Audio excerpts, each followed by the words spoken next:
Broadcasting from the business capital of the world, this is the Podcast Business News Network.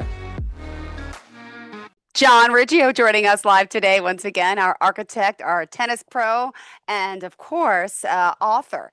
A man who does so many things, based out of New Jersey, but world-renowned for his work, and we're ecstatic to have him back to hear yet more stories. John, tell us a little bit about your career, what you do, and I'm ready to dive in to hear more of those amazing stories that you always have up your sleeve. Yes, hi, my name is John Riggio. I usually talk about my architect profession. I have an architect office here in Metuchen, New Jersey, and I have projects in New York State, New Jersey, and Pennsylvania. Today, I'm going to talk about some more things about long ago when I was a pro tennis player. I have so many things. I think this year was an important year to start the year. Last year, I made a book, and this is it here. It's My Own Court, the life story of tennis legend John Riggio. And it has amazing stories about my architect profession and my tennis playing when I was younger. I'm also shown in this magazine here, the top 100 of innovators and entrepreneurs on page 42. This is for year 2025. And this is really good. It shows the whole combination of different things from my career. A lot of people get those magazines in their office. They usually have them there in the waiting area and things like that. So today I wanted to show you some pictures. I have some pictures from some people I talked about in the book. I talked about a tennis player called Fred Madero, and I can just share that with you. Let me just show you the pictures here. Okay, so what's happening here is this is showing from a video they made some different people involved. These are different. Here is health coordinators, but let's get over to the Fred Madero.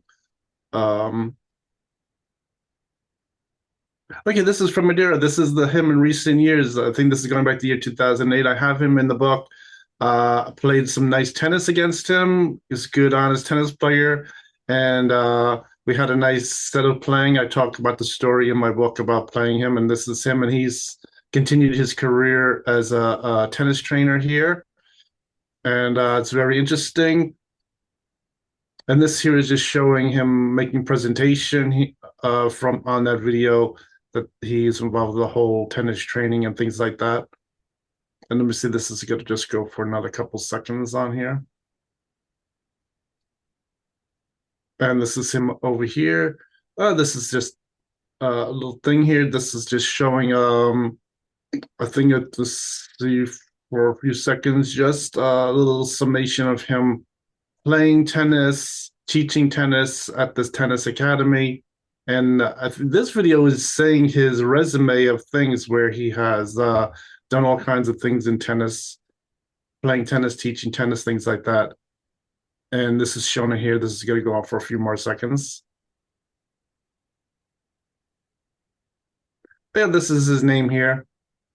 This is, I have him in the book. This is just some people. I used to play tennis against these players here. They came to my court years ago, back in 1987.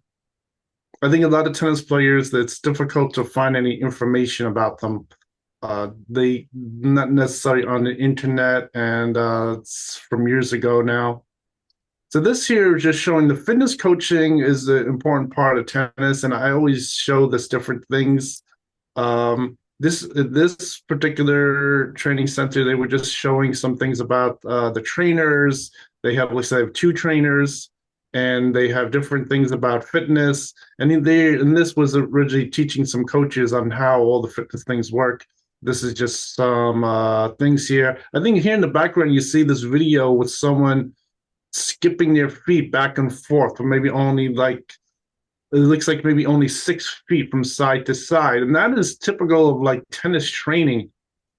I always show it on Sunday mornings. I have the teaching for tennis. Right now it's very cold, so not too many people are going to show up in the cold. But when it gets a little warmer, most of the year, I'm teaching on Sunday mornings. And I always teach people to familiarize themselves with the tennis court, even though it's only like 30 feet by 30 feet. If you just play tennis for the first day, you're going to try to run to the net and you're going to fall down. You're going to try to run backwards and your foot is going to catch the edge of the court and you're going to fall over, fall down. So I always teach them to just start from one corner and just jog very lightly like a rectangular from one end of the court to the other, going up to the net, going across the net, coming back to the other corner of the court, and then returning back to the other corner. And this really familiarizes yourself with the tennis court. And you also are to do this, so you get the idea you're not supposed to run backwards during play. While the ball is in play, never run backwards. If you run backwards, people who just start always figure this out. They trip on their corner of their shoe and they fall down, and you could hurt yourself. I noticed some people also twist their ankles. A lot of people, depending on when they're playing, let me just stop the share on this. A lot of people, they always twist their ankles when they're just starting. When you're a little older and you twist your ankles, it can become a big thing. For one, when you're older, usually a lot of times you might not heal so easily. And that is a problem. So when people start, I always tell them to watch that they don't twist their legs. They don't try to run too hard to one side starting off. I always tell them that you have to focus on your whole body, that when you're even playing in a match, you have to realize what's happening with your muscles, that when you're running around the court, that if your foot is, you're trying to stop and you're running really fast and you feel your leg, you want to adjust your body before your foot and your ankle twist and hurt yourself. It takes some time to learn this, but it takes concentration. So the whole thing with playing and concentrating, that you're sort of monitoring your body, that you're not twisting your ankle, you're not hurting yourself, falling down, running backwards, is one interesting part of the game. And like in any sport, in tennis, if you hurt yourself too bad, you're out. You're not going to play as good, and it could end your playing career. When I started, I used to twist my ankles sometimes, had little pains like tennis shoulder, tennis elbow, things like that. I was lucky I was able to heal from all of them. But I always say to watch yourself. I think one thing, people who twist their ankle too much, they have tennis sneakers that are really high top sneakers too, that you could twist it if you don't like putting on like maybe like a ace bandage under your socks and things like that. So all those things are important. So I teach them each week, and a lot of those things I learned just on the court by myself. I figured out a lot of things, and I think a lot of these coaching videos and things like that, they say the same thing, that you have to really concentrate and think about your body, your muscles, that you're not going to overextend yourself and hurt yourself, and then you're out of the game. They obviously don't want to. I think another common injury with tennis is, particularly with doubles, is when you try to move too fast, you can pull your tendons in the back of your leg, in the bottom of your leg, by your calf muscle, and that could set you out. There's, just from knowing tennis and playing tennis, there's 3 levels of those injuries. You don't want to get the level 3 injury. That is going to send you to the doctor. The first, just a slight pull, can keep you out 7 days. The second one, maybe for a couple months. And so you always want to stretch your muscles. I always go through all the basic stretches to prevent those injuries. And you also have to think in your mind not to push too hard. And then if you push too hard, you're going to get a bad injury and you're going to limp off the court and you're not going to play for a while. That is a big problem. So I always teach that. And So this year, I think just thinking about my book, I was going through the book just about a lot of things that were really interesting things. One Hmm. of them was flying airplanes. I always put that in there because when I started to learn about potential careers, I tried this thing with the aviation, and I really was able to do very well at piloting a small single engine airplane. I put it in the book, and but it turns out all the different pro players, they all were flying airplanes. A lot of the people on the court that I was playing with, it turns out they all used to go to the same airport. They used to get in this small airplane.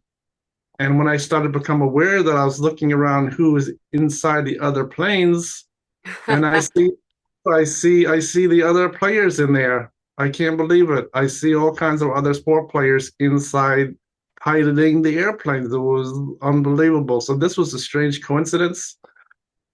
I think originally I thought that somehow piloting the airplane and playing pro sports somehow had something to do with it, like it was good luck or something. But when I stopped piloting an airplane, I my career continued on playing tennis. So I wasn't too sure if it ever had anything to do with it. It's just somehow in common. I think one interesting thing about piloting an airplane that was Hmm. something that was the same between athletes and people piloting is that you have to have a good health. They have a very strict physical examination for piloting an airplane. You have to have so you have your health has to have a certain level of health to it, and concentration. I think also is one thing. You have to have certain reflexes and concentration similar to sports. But somehow a lot of sport players they ended up doing this thing with piloting small single engine land airplanes. This is what they did. I was explaining, I did the Cessna 152, 172, the Grumman American Cheetah and Tiger. And those, most people were just flying those. I think when you get a little more involved, they get up to this slightly larger plane that I did co-pilot. I used to co-pilot that. I made friends with one school teacher used to have this plane, and I used to co-pilot it, called a Piper Bonanza. Everyone liked this plane. This is the most groups if you stay, and they went up to the next level with the Bonanza airplane. And this is I didn't continue to pilot the aircraft, and I think one reason was originally I went in thinking I can get a job doing this, Hmm. but as I saw got into that I'm not going to work in that field, I sort of stopped it, and that is how that happens. So that was an interesting thing, but overall, it was a very nice experience. It's really Yeah. thrilling. When you get older, I think a lot of people, if you're older, 35 years old, it's difficult to get into piloting an airplane. That's really a lot of people starting off young. I remember one kid with around the piloting was only he wasn't that old. I think he was only maybe 35, but that is like an old age for piloting because you go to the doctor and you have to meet the very strict requirements, and you're getting up to a certain age where it starts to when you're getting a little older for that industry. So that is one interesting thing. So doing that when I was younger was very good for me, and I was able to meet all those different things. So I think one interesting thing to talk about today is I talked in my book about my marriage. And I think friends, and a lot of them were involved with adult entertainment. And what happened is my wife was completely different. And I thought my wife was the solution to the problem. And it sort of was because she was a school teacher in China for many years. She wasn't an adult entertainer. So she was really the solution to my problems. And I think one interesting thing I didn't talk about in the book, but I didn't make it when she came to America. She's looking for a new career, no more teaching. It turns out teachers have a lot of pressure on them in school. I didn't know that. They had a lot of pressure, a lot of problems with the management too Hmm. on them. She didn't want to do that anymore. So I gave her a job doing expediting in the New York City building department. And she was able to hold that career. the pressure was off with compared to teaching, and that worked pretty good. The one interesting thing is, so that went on for many years. I think I ended up adopting her son from China, and of course, we had a child together. We had a daughter that I dedicated the book to because that's he Mm-hmm. was how I started getting back into tennis. And but what happened very interesting. So that was the solution to the problem. It had nothing to do with adult entertainment. But unfortunately, my wife, we ended up getting divorced. She wanted to move on from our marriage, and so right after that took place, I was able to meet one of my old friends, my old girlfriends, from the tennis center.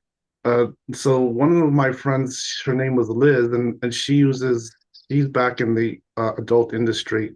She has a whole stage name with T Ling, and um, she is one of them because they have a stand-in and everything with that name. What happened is I was able to meet her again, Aw. and very interesting. I met her over the years at the tennis center. I met her through the community events also, and I even know her through professional networking and things like that. But what happened was she ended up getting married to someone else. In fact, I met who she married, and I had already known them. So what interesting thing was happening was, and I started out that whole thing with the adult entertainment. I know from my girlfriend that it isn't very good. She wasn't treated very well. What happened was she, of course, was given a lot of promises of entertainment success, and they didn't really give her any money, so she was going to sleep on the street. But even years Mm. ago, I gave her money so she would have a place to live in a hotel. And she's a little like my mother. She's a little, Aw. which was funny. And I think the only thing is, she was she had a lot of problems. She had a lot of problems growing up, which is very interesting story. She was really kidnapped when she was young, Wow. and so she had some problems. And I think what happened was I was there to help her. So she was a little like a dilemma, and I did help her, um, and knew her over the years. In fact, I once saved her. I think she started to get herself into some kind of problems. Someone had an idea of killing her, and Ah. I was able to stop that from happening. So that was very nice. I mean, that was crazy. And so I think this story is back with her, was really back into entertainment world, things getting a little Mm-hmm. uh wild points of what's happening there. Ah. So since had my divorce, and then she was interested to get married. I think what happened was this whole overall situation was really that it was better if we were to get married when I was younger. Uh, but at this point, getting married was a possibility. And she told me her situation. And when I unfolded the situation, that the husband was really lying to her, unfortunately, she got herself into such a problem where she confronted the husband, and a whole set of events took place where she ended up having a big problem. She ended up getting um, hit. She ended up, her pet was somehow stabbed to death in the kitchen. Ah. And so I told her she had to call the police department, and she did, and that ended up making it where the whole thing was where she is no longer married. So what happened was immediately I was able to find an apartment. We were going through all the basic things, and I think the only big thing that happened was since she had a family and I had a family from a marriage, we weren't able to really get married. I don't want to say it was really like, it's adultery marriage. So we couldn't get married really. Um, I think she was also involved with her church growing up. She was a choir girl and everything. Not a choir girl, a altar girl. And I think this was this marriage couldn't go ahead. But in fact, what happened, I was able to continue to help her anyway. What happened is she was able to live in this apartment that I was able to get for us. But in fact, she ended up living with a female friend. And so it was really unbelievable. I think this is really like better than paparazzi story. This is really unbelievable. And she also, I think at that time, that even her psychologist gave me a call, and I talked to the psychologist. It's like the for female psychologist. The had talked to me on the phone, and I think so. That is really sort of strange. And I thought also like that whole thing with this thing with the porn and adult industry was sort of a problem. I think it affected my living situation. Found myself in like a porn cabin type story, and that was really unbelievable. I had nothing to do with those people. I think she had someone around her that was involved with that industry. And I think with all of her problems with her divorce, she was sort of freed from her problems for a while. She didn't really have to do anything with them anymore. And that was pretty good for her. And I think this whole thing that happened was really, really unbelievable. And I think I think she even left the USA for a while after that. She didn't stay here. She went over to Europe. So that was really an unbelievable story. But yeah, I knew her for a long time ago, and I think she was sort of interested in potential marriage just starting off. But I think the whole thing with me and her making it a true reality would have had it done years ago. I think the whole thing happening years later, meeting her, didn't work. And but I think the whole story is very interesting, and she uh, was able to get over a lot of her problems. I think my knowing her from the start, I was able to help her, which I don't know what kind of fate that she was gonna get herself into. I think starting off with living in the alley in Manhattan doesn't sound like a great future for entertainment career. I don't think that is really too good. And so I was able to help her so those problems weren't existing. And what is really unbelievable, I think knowing the different people like Delilah, they were building up too much of a story for her, and but I had always helped her out. So I'd always helped out this other female, Liz, and I think overall it was pretty good for her. And even though I think the marriage wasn't a possibility in the end, it was a sort of a pretty good path for her. And I think it was an interesting story to really uh, know about this whole thing happening and all those crazy things that were going on.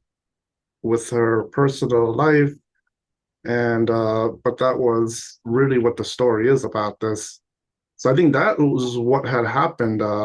I didn't really put that story in the book, but that did take place, and that was really very interesting. Um, so I think that is one story that was uh, I wanted to tell everyone. That was a pretty good story, and overall, I was able to help her out. Well, She we talked a lot about her, but it's always good to hear, a U.S. player, was bringing your daughter to the army. So it was an interesting story about that. And but overall, I was able to help her out. Always did good things, and so I think with that whole story, she was able to have a place to live. I think that her having her one of her female friends live with her is sort of a little funny, but that's what had happened. And so that was an interesting story, what had happened uh, from the start years ago and after I got divorced. And so that was a pretty good story. All right, John, at this time we have to wrap it up. How can we contact you? Thank you again. I think for tennis stories, you go to John Riggio Pro Tennis Player. You can go on to my professional page, www.johnriggio.com, and take a look at my work. You Perfect. could always send a message over to me. And if you have any projects for professional work or questions with tennis, certainly send a message over. All right. Thank you so much, John. Talk next week. Enjoy your day, sweetheart. Thank you again for everything.